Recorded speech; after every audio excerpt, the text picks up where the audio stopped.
kadang-kadang yang suka kita nggak lihat tuh yang orang pikir lumpuh tuh keplek ini, padahal lemah aja pegang itu udah gangguan itu ya? udah gangguan. Oh Kita gitu. masih hati-hati, gitu. Oke.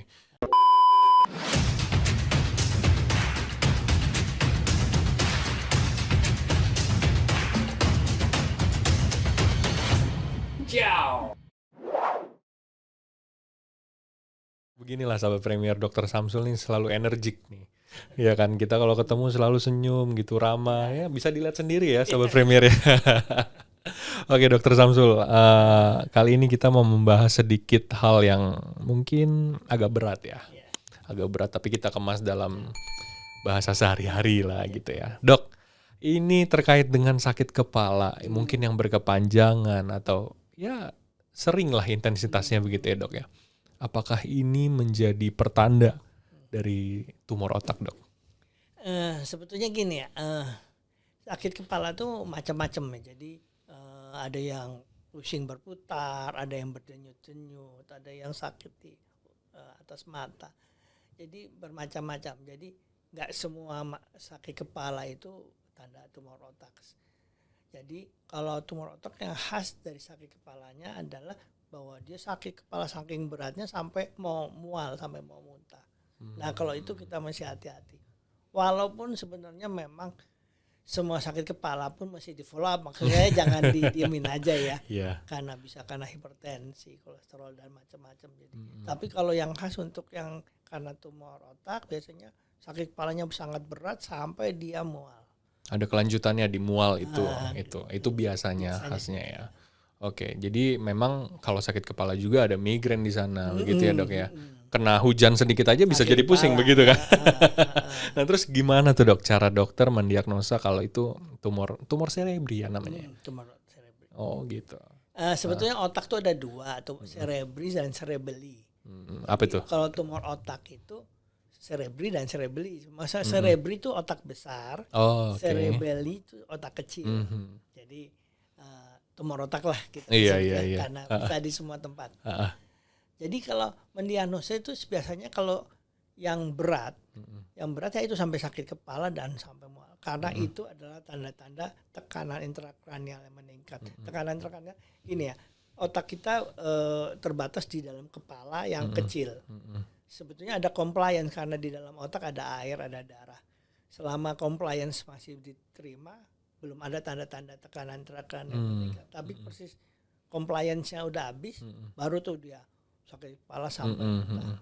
Tapi sebelum itu sebetulnya ada tanda-tanda di mana karena setiap bagian dari otak ini ada fungsinya masing-masing. Jadi tergantung tumornya ada di sebelah mana. Jadi bisa misalnya kalau kena di belakang bisa matanya terganggu, dari samping bisa sulit mendengar, bukan mendengar sulit tapi menerima perkataan tuh sulit mencerna. Menerima pesan tuh sulit gitu mencerna. Ya. Oke. Terus bisa juga yang kelakuannya jadi behaviornya jadi berubah gitu ya. Misalnya suka sedih, malah suka tertawa-tawa. Oh iya. Adapun malah bisa juga seperti orang hamil padahal nggak hamil gitu. Jadi karena tergantung di mana letak dari tumor itu. Karena fungsi otak macam-macam. Atau kalau di tempatnya tangan ya bisa aja lumpuh gitu. Walaupun lumpuh bisa aja kadang-kadang yang suka kita nggak lihat tuh yang orang pikir lumpuh tuh keplek ini padahal lemah aja pegang itu udah gangguan itu ya? udah gangguan. Oh kita gitu. Masih hati-hati, gitu. Oke. Nah ini yang berbahaya ya dok ya, karena orang kan merasa atau beranggapan bahwa ketika dia ketawa sendiri, dia tiba-tiba sedih, itu lebih ke psikis, jadi ke psikiater gitu. Padahal ini sebuah tumor juga bisa jadi begitu ya. Wah, itu dia sahabat Premier. Jadi kompleks juga ya dok ya gejalanya, bagaimana dokter mendiagnosanya. Nah, ketika sudah terdiagnosa sebagai tumor otak begitu dok, apakah semuanya akan berakhir di meja operasi kraniotomi gitu? Sebetulnya gini, sekarang kemajuan udah cukup canggih. Maaf seperti di Premier ini sudah ada MRI 3 Tesla. Jadi dengan MRI itu terus ada pemeriksaan namanya MRS gitu ya. Jadi gambarannya bukan gambaran foto tapi gambaran sinyal-sinyal begitu. Kita bisa mengarah sedikit ke arah diagnostiknya apa gitu. Biasanya kalau tumornya masih kecil kita dugaan pakai MRS sudah ke arah misalnya B9 kecil di bawah senti, kita bisa tembak tuh. Tembak ya, ditembak sampai sinar gamma. Atau kalau misalnya selama belum ada tanda-tanda TK meninggi, kita juga bisa biopsi. Biopsi itu nggak pakai craniotomy tapi pakai stereotaktik, alat stereotaktik gitu. Jadi kita precise masukin jarum terus sampai ke tumornya.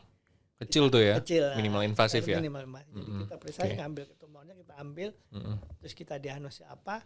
Karena untuk ngobatin kan kita bisa tahu apa gitu. Iya.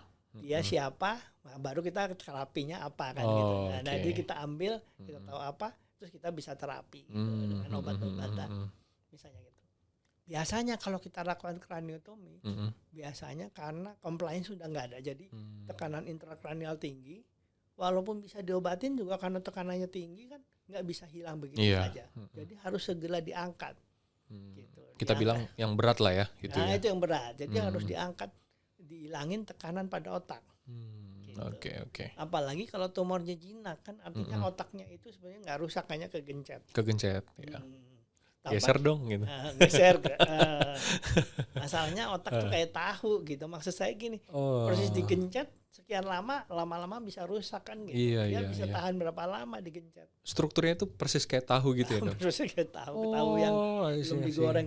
Iya. Kalau, sorry nih dok, agak sedikit melenceng ya. Kalau ke restoran Padang gitu kita makan otak kurang lebih gitu ya dok? Nah, itu otak sapi kan soalnya. Enggak, malah itu udah agak keras. Biasanya kan udah digoreng. Oh gitu. Nah, malah lebih rapuh lagi. Itu lebih kayak lebih smooth. Astaga. Itu lebih balik kepala ini ya dok ya. Makanya itu luar biasa. Dilindungi oleh tulang dan juga mengambang dalam air lah gitu kasarnya. Jadi kalau ada goncangan dia terlindungi sekali. Oh, luar biasa Tuhan yang menciptakan otak manusia tuh sedemikian strukturnya ya. Oh ya dok, terakhir nih, bagaimana supaya, ya tips mungkin ya, supaya jangan sampailah mengalami tumor otak. Itu apa yang harus kita hindari nih, yang lagi sehat-sehat? Memang secara bukti nyata belum ada mengenai sebab tumor ya. Semua macam tumor belum ada bukti nyata. Kecuali ada beberapa. Tapi yang jelas adalah polusi ya. Polusi. Sekarang kan sudah banyak polusi. Maaf nih saya, makanan aja sekarang banyak yang nggak sehat. Maaf nih, kalau di dalam plastik, di dalam kaleng itu makanan udah dibikin berapa tahun yang lalu, kan gitu. Pengawet. Iya, pasti kalau dia nggak basi pasti ada pengawet. Ada pengawetnya, betul. Iya. Nah, gitu. Jadi memang mestinya kita mulai menghindari, walaupun memang pada kemajuan zaman sekarang agak susah mencari makanan segar ya. Makanan segar. Tapi sebenarnya makanan segar itu sehat sekali. Juga saya lihat bahwa misalnya ibu-ibu minum susu anak-anak dikasih susu kaleng. Padahal kan yang paling sehat ASI. ASI, iya. Iya kan.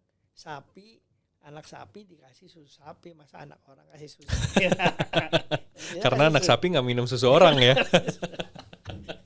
Iya. Mungkin kita juga nggak tahu ya sebabnya kenapa, tapi ya memang diutamakan ASI lah, seperti itu ya. Iya. Ya sekarang juga susah ya dok ya. Kita mau minum air mineral aja udah di dalam kemasan plastik, gitu kan. Once ketika kemasan plastik itu terjemur matahari aja, pasti ada reaksi tuh dok ya.